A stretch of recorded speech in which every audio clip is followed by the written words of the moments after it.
حضرت غوث محمد گوالیاری رحمۃ اللہ علیہ فرماتے ہیں کہ جو کوئی مندرجہ ذیل کلمات 12 ربیع الاول کے دن پڑھے گا وہ شخص سارا سال خوشحال رہے گا، اور ایک روایت میں منقول ہے وہ شخص بغیر حساب جنت میں جائے گا۔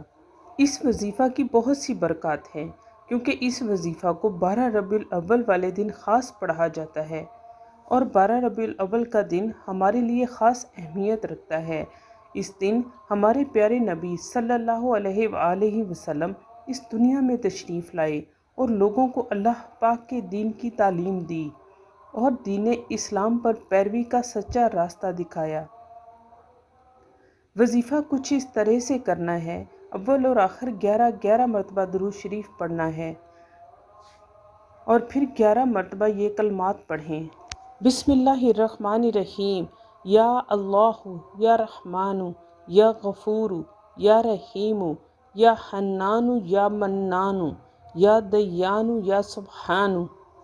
یاد رہے ہر دفعہ بسم اللہ الرحمن الرحیم 7 پڑھنا ہے، یعنی 11 مرتبہ درود پاک کے بعد بسم اللہ الرحمن الرحیم، یا اللہ، یا رحمان، یا غفور، یا رحیم، یا حنان، یا منان، یا دیان، یا سبحان، یہ ایک دفعہ ہوا۔ اسی طرح 11 مرتبہ باوضو پڑھیں اور خداوند تعالیٰ سے اس کے محبوب کی آمد کے دن مانگیں۔